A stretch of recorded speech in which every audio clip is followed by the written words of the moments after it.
The Letter That Survived the Storm, Chapter 1. My life has been shaped by moments, by choices, by the sometimes gentle, sometimes harsh hand of fate.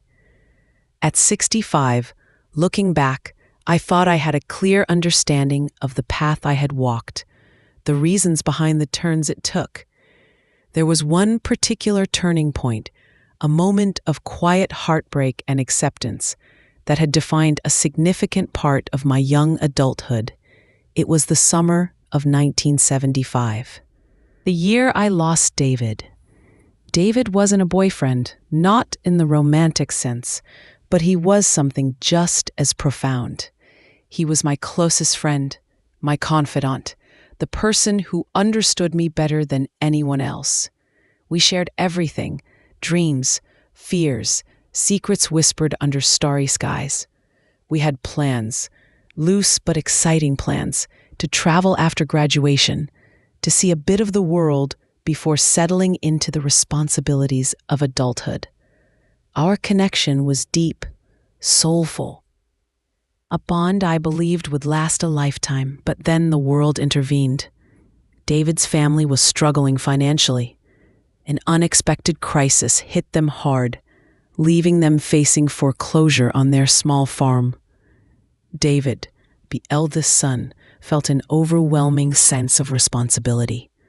His dreams of travel, of exploring the world with me, were suddenly overshadowed by the urgent need to help his family. He decided to stay, to work the farm, to help his parents weather the storm. It was a difficult decision for him, I knew, a sacrifice of his own aspirations. And it meant our plans, our shared future, were no longer possible. It was a quiet, sad parting. We promised to stay in touch, of course, but the reality of our diverging paths felt immense. He was tied to the land. I was free to pursue other opportunities. I left our small town shortly after, heading to the city for work, for a life that felt different from the one I had grown up in. We wrote letters for a while, filling each other in on our new lives. His letters spoke of long days on the farm, of the challenges of making ends meet, but also of a quiet determination to help his family. My letters were filled with the excitement of city life, the challenges of a new job, the loneliness of being away from home. Slowly, inevitably, our letters became less frequent. The distance, the different realities of our lives created a natural drift. The shared dreams of travel faded, replaced by the separate paths we were walking. David became a cherished memory, a symbol of a different life, a different future, a bond that had been profound, but was ultimately unable to withstand the pressures of reality. I built a life in the city. I met my husband, a kind and steady man. We married, had children, created our own family, our own history. It was a good life, a happy life, filled with love and fulfillment. But sometimes, in quiet moments, a memory of David would surface, a pang of sadness for the friendship that had been lost, the path not taken. My husband passed away a few years ago, leaving me with the quiet rhythm of widowhood. My children are grown, pursuing their own lives. I moved back to my hometown, drawn by the familiarity, the slower pace, the comfort of being in the place where my life had begun. One afternoon, while going through some old papers at my parents' house, the house I grew up in, now mine, I found a small, water-stained wooden box tucked away in the back of a closet. It was old, its wood warped, clearly having been exposed to moisture at some point. It wasn't locked, and I opened it, curious about its contents. Inside, wrapped in brittle, discolored tissue paper, were a few old photographs and a bundle of letters. The photographs were from my youth, blurry snapshots of friends, family, familiar faces from decades ago. And the letters, they were addressed to me at this address in handwriting I instantly recognized. The letters were from David. My heart gave a little jump. Letters from David, from all those years ago. I had kept some of his letters, tucked away in a different box, a box of mementos from my youth. But these looked different, older, more damaged. I picked up the top letter. The envelope was warped, discolored, the paper inside fragile. The postmark was smudged, almost illegible, but I could make out the year, 1976, the year after I left town. I unfolded the letter carefully, the paper crackling softly. The handwriting was David's, familiar and clear. My dearest Sarah, I don't know if this letter will ever reach you. The flood, it's been devastating here. The post office is underwater, the roads are washed out, communications are a mess. I'm trying to get this out, hoping it will find its way to you eventually. Things here are worse than I let on in my last letter. The farm, the floodwaters rose so fast. We lost most of the crops, some of the livestock. The damage to the house is bad. It's going to take everything we have, everything we can borrow, just to rebuild, just to survive. I know I told you I had to stay to help the family, and I meant it. It was the right thing to do. But honestly, Sarah, seeing the devastation, the sheer scale of what we're facing, it's overwhelming. I feel so trapped. And I've been thinking about you, about our plans, about the life we talked about, the travel, the adventure.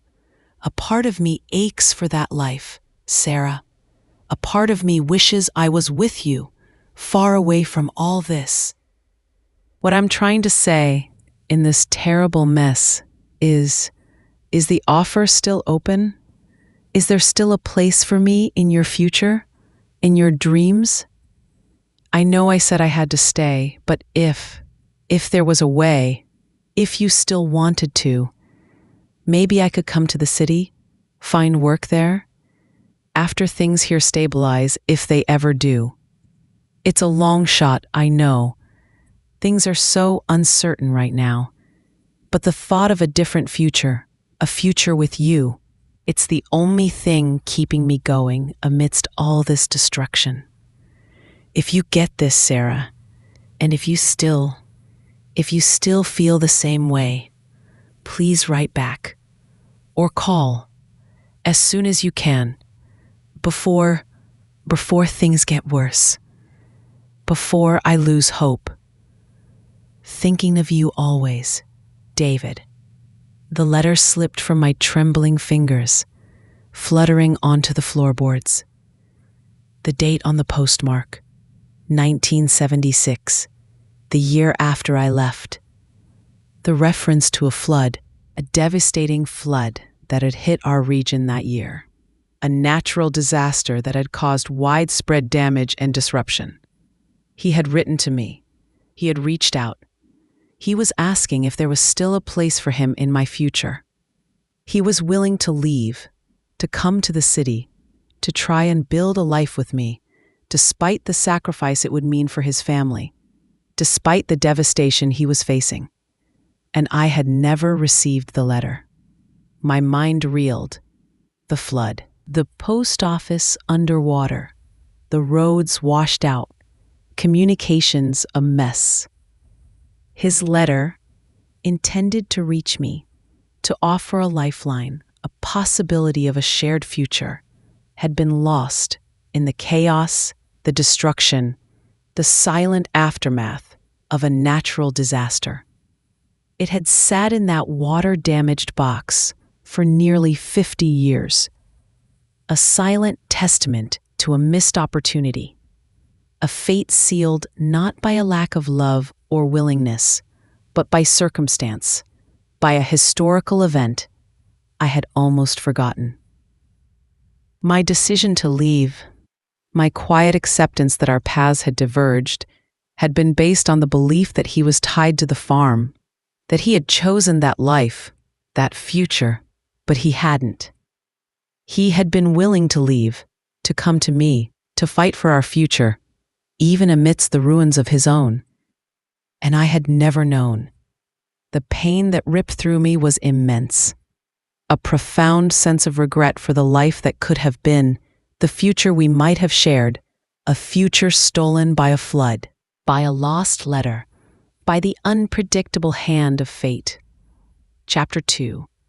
The realization that a letter, a lifeline from David, a chance to change the course of both our lives, had been lost to a natural disaster, left me with a profound sense of shock and sorrow.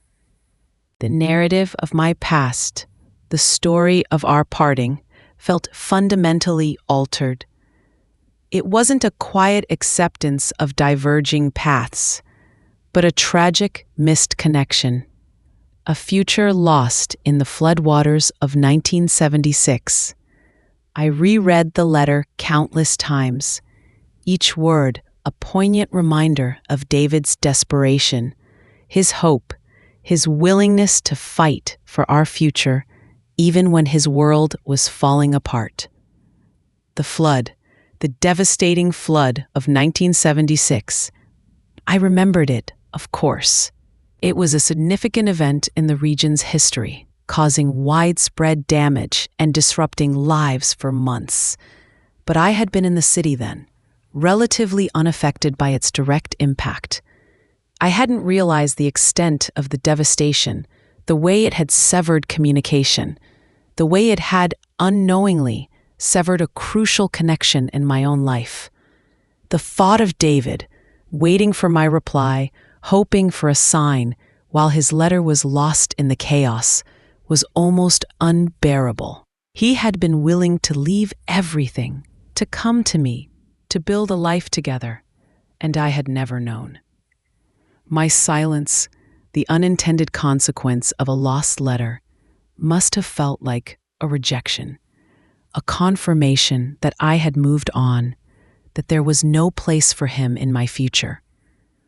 What had happened to him after that? After he believed I hadn't replied? Did he stay on the farm? Did he rebuild his life in our hometown? Did he ever find happiness? Did he ever think of me? I felt an overwhelming need to know what became of the man who had loved me enough to risk everything, whose future had perhaps been shaped by the devastating impact of a lost letter and a natural disaster. Finding David after nearly 50 years felt like a daunting task. I knew his last name, of course, but I had no idea where life had taken him. If he had stayed in our hometown, if he had married, had a family, I decided to start by researching the impact of the 1976 flood on the farms in our region, specifically the farms on the west side of town where David's family lived. I visited the local historical society looking for records, photographs, oral histories from that time.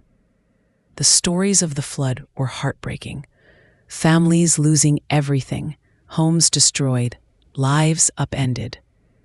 I saw photographs of flooded streets, of damaged buildings, of the devastation it had wrought. It was a stark reminder of the power of nature and the fragility of human lives in its path. I found old newspaper articles detailing the damage to specific farms, mentioning the struggles of families to rebuild. I looked for any mention of the Sullivan family, David's family. I found a few articles about their farm, about the extent of the damage they had suffered. It was clear they had faced immense challenges in the aftermath of the flood. My research also led me to the local library's genealogy section. I began searching for records of the Sullivan family, looking for information about David, about his life after 1976. I found records of the farm remaining in the Sullivan family for several more years. There were mentions of David working the farm alongside his father. Of the difficult years of rebuilding and recovery, it seemed he had stayed, fulfilling the duty to his family that had initially kept him from leaving. I found a marriage record for a David Sullivan, dated in the early 1980s to a woman named Mary. The location was our hometown. It seemed he had married and settled here after all. Had he found happiness? Had he found love with Mary? The thought brought a bittersweet pang to my heart. I searched for current records for David Sullivan in our town. I found a listing for a David Sullivan living in the same area where his family farm had been. The age matched. He was here, in our hometown. The man who had written me that letter nearly 50 years ago. A letter lost to the flood. A letter that could have changed everything.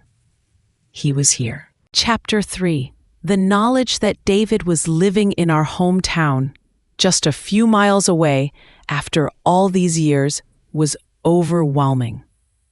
The man who had been a cherished memory, a symbol of a path not taken, was now a tangible presence, a person I could potentially connect with, a person who held a key to understanding a pivotal moment in both our lives. My heart pounded with a mixture of anticipation and trepidation. How do you approach someone after nearly 50 years of silence? Someone with whom you shared a profound connection, and reveal that a letter he wrote in a moment of desperation and hope, a letter that held the possibility of a shared future, was lost to a flood and only found decades later. I didn't know if he was still married, if he had a family, if he would even remember me kindly after all this time. Our parting had been sad, but my subsequent silence, the unintended consequence of the lost letter, might have felt like a deliberate turning away. I decided the first step was to simply see him, to see the man he had become, to get a sense of his life now, before attempting any form of contact. It felt like a necessary act of respect, and a way to prepare myself for whatever might unfold. I knew where his family farm had been. I drove out that way, the familiar landscape of my youth unfolding before me. The old farmhouse was still there, looking well-maintained. There were signs of life. A car in the driveway, laundry on the line. I parked down the road, watching from a distance, feeling like a stranger peering into a life I had no right to intrude upon. I saw a man in the yard, working in a garden, older now, of course, but with a familiar build, a familiar way of moving. It was him, David. Seeing him, seeing the man he had become, brought a rush of emotions. Nostalgia for the young man I had known, sadness for the years of separation, and a profound awareness of the two parallel lives we had lived. I drove away without making my presence known. I needed time to process what I had seen, what I felt. The next few days were a blur of reflection and emotional turmoil. The lost letter, the devastating flood, the life he had lived here, the life I had lived elsewhere, it all converged, creating a complex picture of fate, choice, and the unpredictable nature of life. I knew I had to share the letter with him. It was a piece of his history, a testament to a moment of hope and a sacrifice he was willing to make. It was also the key to understanding my own silence, the reason why I never replied, why I never reached out. I decided to write him a letter first, a letter explaining how I found his, about the water-damaged box, about the flood of 1976, about the incredible journey his letter had taken, to finally reach me after nearly 50 years. I included a copy of his letter, a tangible piece of the past.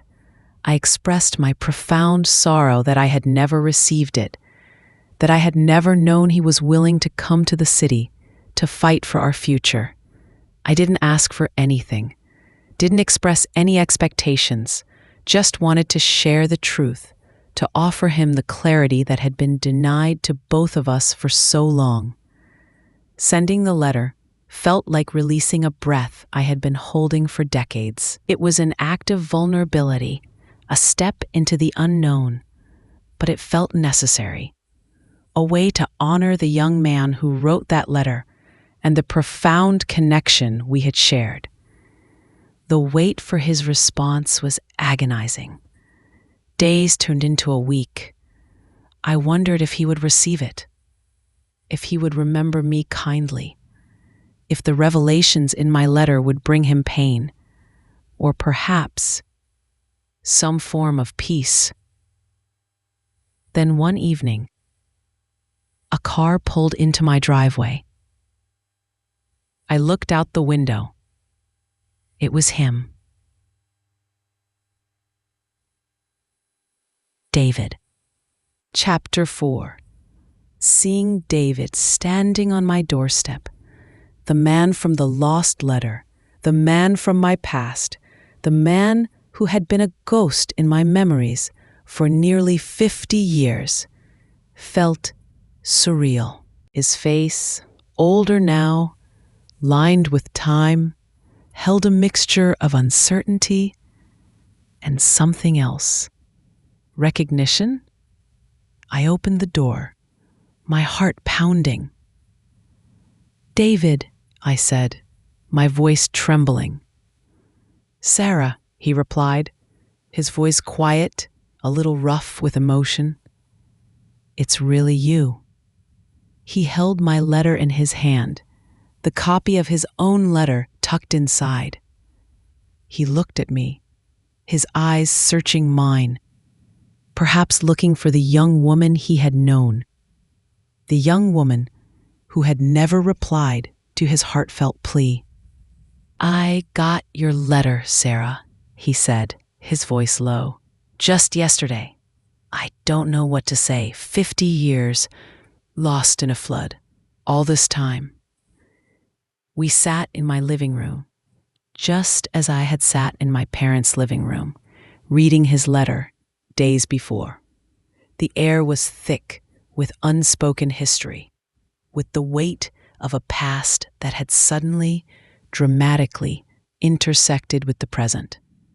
He told me about that time, the devastating impact of the flood on his family, the struggle to rebuild, the immense pressure he felt to stay and help.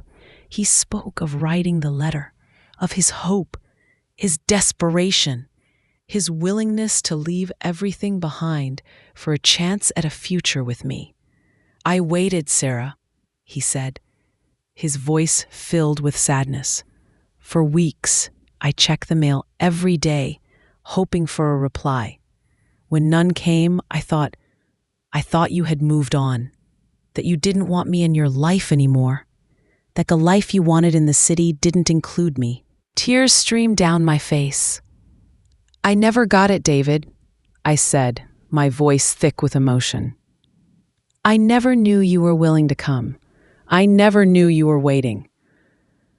"Lost in the flood," he repeated, shaking his head slowly. All this time, I thought." He told me about his life after that. He stayed on the farm, helped his family rebuild. It was hard work, long hours, a future very different from the one he had dreamed of. He married Mary, a good woman, and they had a family. He had a good life, he said, a life filled with love and responsibility. But the ghost of the path not taken, the ghost of the future he had offered in that lost letter, had always lingered. "A part of me always wondered," he said softly. What if? What if you had gotten the letter? What if you had replied? What would our lives have been like?" "Me too, David," I said, the words a quiet echo of my own unspoken thoughts over the years. Me too. We talked for hours that evening, filling in the gaps of 50 years. We spoke of our separate lives, the joys, the sorrows, the challenges we had faced. There was no anger, no blame, only a shared sense of wonder at the twist of fate that had kept us apart, and a profound understanding of the lives we had lived as a result. He was still married, he said, with grown children and grandchildren. His life was rooted here, on the farm with his family. My life was here too, rooted in the house I grew up in, with my own grown children and grandchildren. The possibility of a shared future, so vibrantly alive in that lost letter, was no longer a possibility in the present. Life had moved on, created new paths, new connections. But the connection between us, the deep, soulful bond forged in our youth, was still there, remarkably intact, matured by time and lived experience.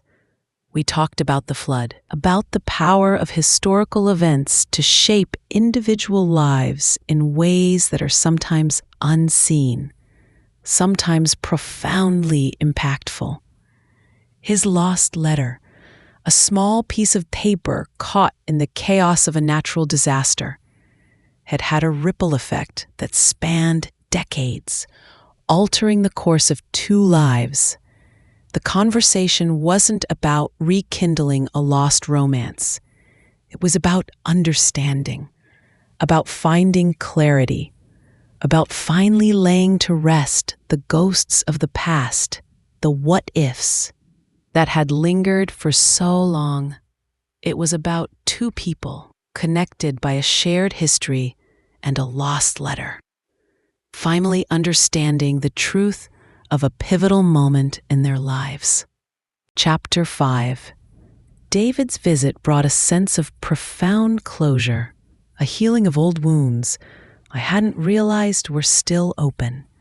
The lost letter, the symbol of a missed opportunity, was no longer a source of agonizing regret, but a testament to a love that was real, a willingness to fight for a future that was tragically stolen by circumstance and a natural disaster. We continued to talk after that, not with the frequency of the early days of our friendship, but periodically. Phone calls and emails bridging the distance between our lives. We shared updates about our families, our lives, the quiet rhythms of our later years. The connection felt natural, comfortable, a continuation of a bond that had endured despite the decades of separation. The what-ifs of the past didn't disappear entirely, but they lost their power to wound. We both knew the truth now. We knew that the parting wasn't a reflection of a lack of love or willingness, but the result of a letter lost in the chaos of a flood. That understanding brought a sense of peace, a quiet acceptance of the paths our lives had taken. My life, the life I had built with my late husband, the life I had lived here in my hometown with my children and grandchildren, felt complete and fulfilling. It was a good life, a life filled with love and meaning. The knowledge of the path not taken didn't diminish the value of the path I had walked. It simply added another layer of complexity, a deeper understanding of the intricate ways individual lives are shaped by both personal choices and the unpredictable hand of fate, sometimes intertwined with the larger events of history. The water-stained wooden box, the repository of the lost letter, sat on my desk now, a reminder of the journey I had taken, the truth I had uncovered. The letter itself, fragile and discolored, was a tangible link to a pivotal moment, a moment that could have changed everything, but ultimately led me to the life I have lived The flood of 1976, a historical event that had seemed distant in my life in the city, now held a profound personal significance. It was the silent antagonist in our story, the force of nature that had intercepted a message of hope and love, redirecting two lives in unintended ways. David and I were no longer the young, hopeful couple from 1975, making plans for the future. We were older now, our lives shaped by different experiences, different loves, different responsibilities. But the connection remained, a quiet acknowledgement of the bond we had shared, a bond that had survived the passage of time, the silence of decades, and the devastating impact of a lost letter. The future was uncertain, as always, but it was a future I faced with a newfound sense of peace and understanding. The ghost of the path not taken no longer haunted me. It walked beside me, a quiet companion on the path I had walked, a testament to the enduring power of connection, forgiveness, and the acceptance of the unpredictable, sometimes heartbreaking, but ultimately rich and complex tapestry of a life. The letter that survived the storm had finally found its way, bringing with it not a lost future, but the gift of truth, understanding, and the quiet comfort of a connection rediscovered, a reminder that even when fate intervenes, the bonds of the heart can endure.